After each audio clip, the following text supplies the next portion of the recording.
Лукашенко хоча пераняць кітайскі досвед.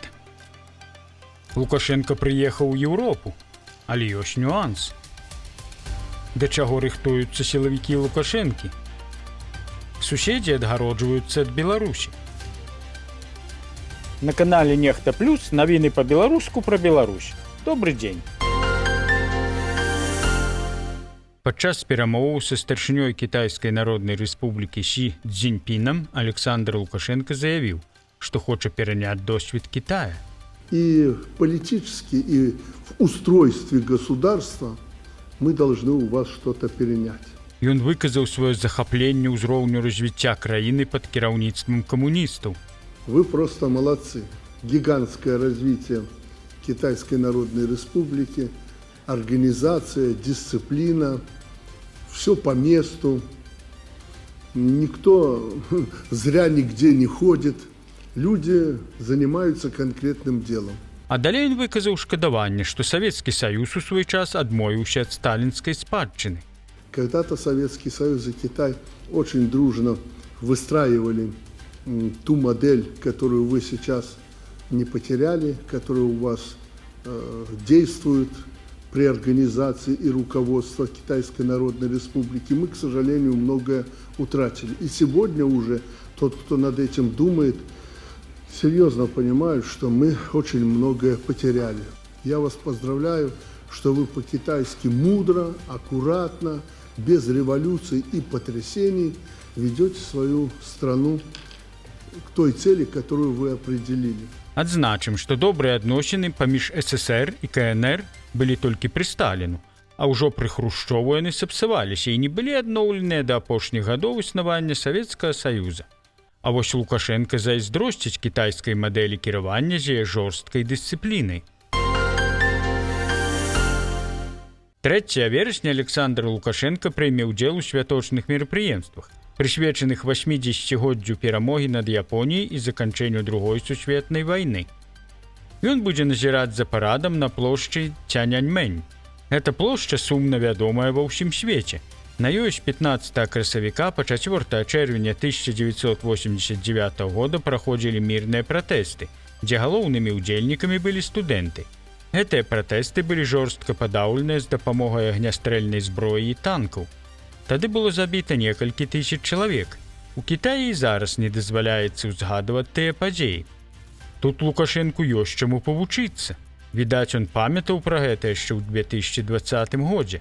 А вось побач Сі Лукашэнку на парадзе не пасадзяць. Як паведаміў памочнік Пуціна Ушакоў, пра варуч Сі будзе сядзець Пуцін, але варуч – паўночна-карэйскі таварыш. Лукашэнку не прывыкаць. На мінулым парадзе ў Маскве Пуцінова таксама не дапусціў блізка да цела. Лукашенко прыехаў у Еўропу, але ёсць нюанс. У сталіцы Сербіі Белградзе, а таксама ў Новым Садзе з'явіліся білборды з віншаваннем Лукашэнкі з днём нараджэння, якое той адзначыў 30 жніўня. Білборды паставіў сербскі рух «Нашы».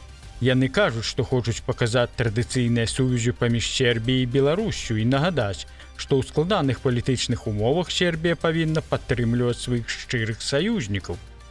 Рух «Нашы» дзейнічае ў Сербіі з 2006 года. Ён адкрыта антыеўрапейскі і прарасейскі. Нават сваю назву рух запазычыў ад расейскага пракрамлёўскага моладзевага руху. Лідар нашых Іван Іванович звязаны з расейскімі спецслужбамі і дзейнасцю супраць уваходу Сербіі ў ЕС і НАТО. Ён таксічны нават для сербскіх уладаў, вядомых сваёй прарасейскай пазіцыі.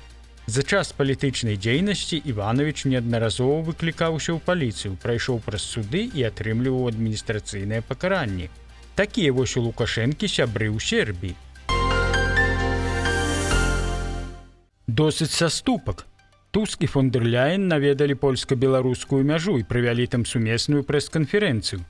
Прэм'ер Польшчы Дональд Туск і старшыня Еўракамісіі Урсула фон дэр Ляйен падкрэслілі: ніякіх кампрамісаў з Пуцінам і Лукашэнкам. Трэба быць цвёрдымі і добра падрыхтаванымі, заявіў Туск.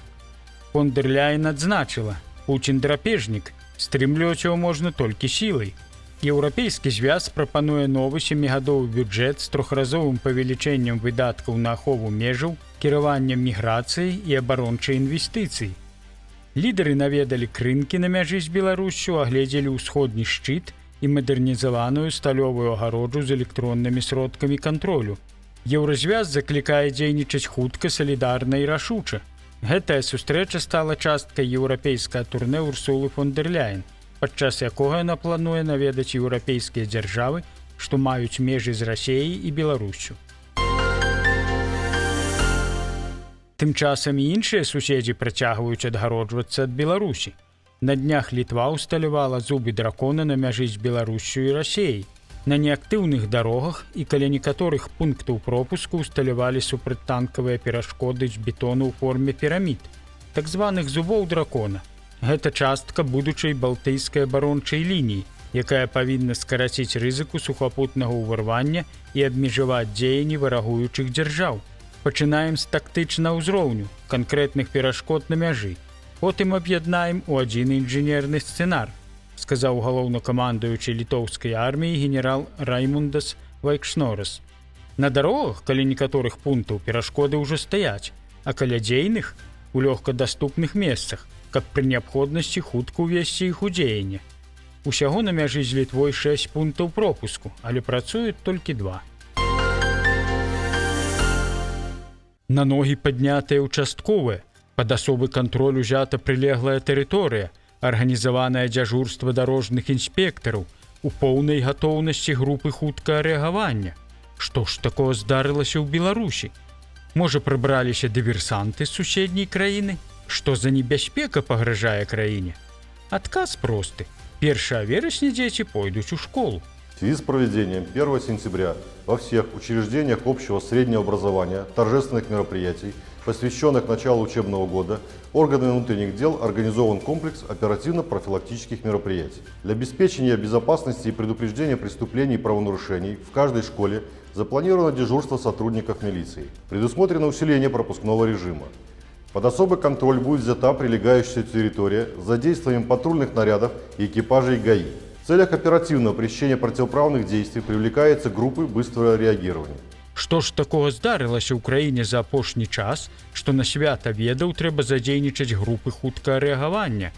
Навошта сустракаць школьніка з металашукальнікам, дручком ды аўтаматам?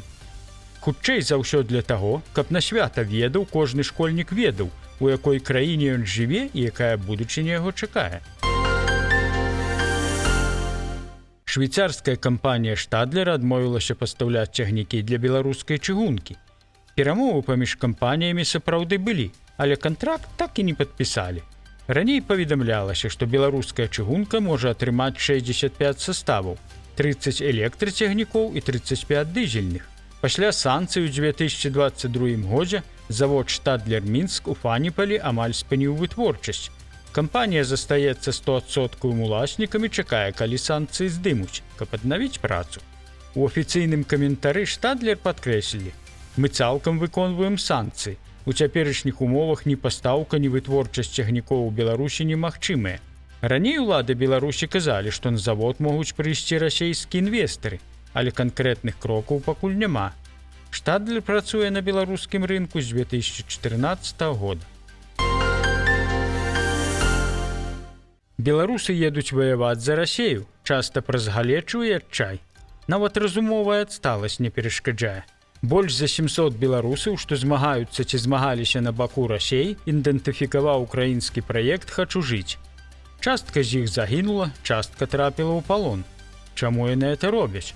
БГ-медыя пагутарыла з маладым беларусам, сябар якога пайшоў ваяваць за Расею. Максім вырас у вёсцы ў беднасці з сям'ёй, дзе бацькі і дзядуля пілі. Яго адправілі вучыцца па асобнай праграме ў школе. Дыягназы: разумовая адсталасць, замаруджанае псіхічнае развіццё. Удар па жыцці быў з маленства.